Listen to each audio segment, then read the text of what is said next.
তুমি কি তাদের অবস্থা দেখোনি যাদের আল্লাহ তাআলার কিতাবের কিছু অংশ দান করা হয়েছিল? তারা আস্তে আস্তে নানা ধরনের ভিত্তিহীন অমূলক জাদুমন্ত্র জাতীয় জিনিস ও বহুতর মিথ্যা মাবুদের উপর ঈমান আনতে শুরু করল এবং কাফেরদের সম্পর্কে তারা বলতে লাগল, ঈমানদারদের তুলনায় এরাই তো সঠিক পথের উপর রয়েছে। এরাই হচ্ছে সেই হতভাগ্য মানুষগুলো যাদের উপর আল্লাহ তাআলা অভিসম্পাত করেছেন। আর আল্লাহ তাআলা যার উপর অভিশাপ পাঠান তার জন্য তুমি কোনো সাহায্যকারী পাবে না।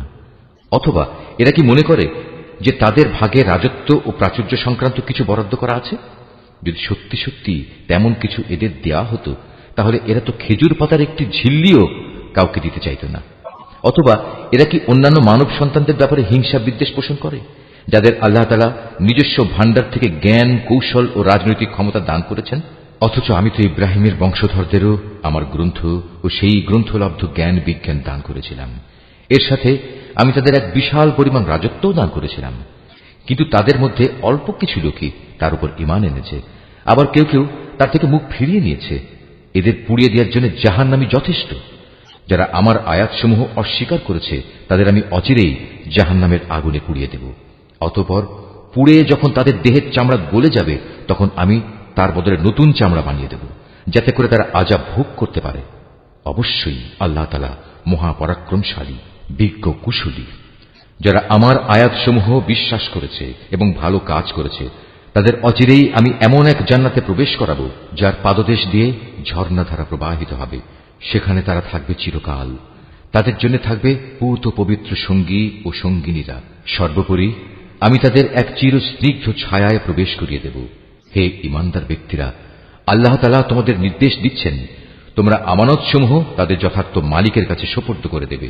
আর যখন মানুষের মাঝে কোনো কিছুর ব্যাপারে তোমরা বিচার ফয়সালা করো তখন তা ন্যায় ও ইনসাফের ভিত্তিতে করবে। আল্লাহ তাআলা তোমাদের যা কিছু উপদেশ দেন তা সত্যি সুন্দর। আল্লাহ তাআলা সবকিছু দেখেন এবং শোনেন।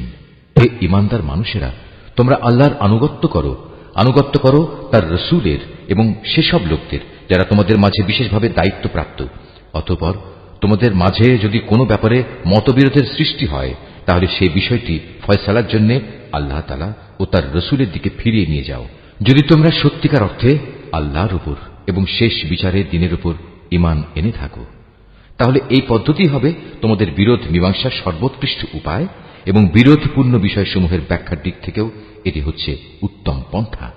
হে নবী, তুমি কি তাদের অবস্থা দেখোনি যারা মনে করে তারা সে বিষয়ের উপর ঈমান এনেছে যা তোমার কাছে পাঠানো হয়েছে এবং সে কিতাবের উপর ঈমান এনেছে যা তোমার আগে নাজিল করা হয়েছে, কিন্তু ফয়সালার সময় আমার কিতাবের বদলে এরা মিথ্যা মাবুদদের কাছ থেকে ফয়সালা পেতে চায়।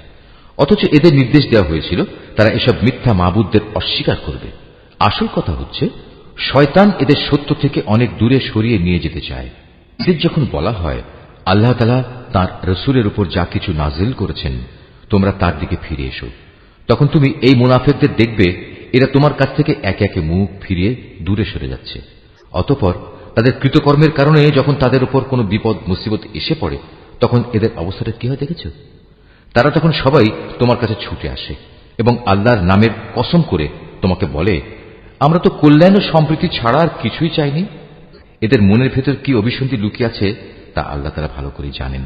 তাই তুমি এদের এড়িয়ে চলো। তুমি এদের ভালো উপদেশ দাও এমন সব কথায় যা তাদের অন্তর ছুঁয়ে যায়। তুমি আরো বলো, আমি যখনই কোনো জনপদে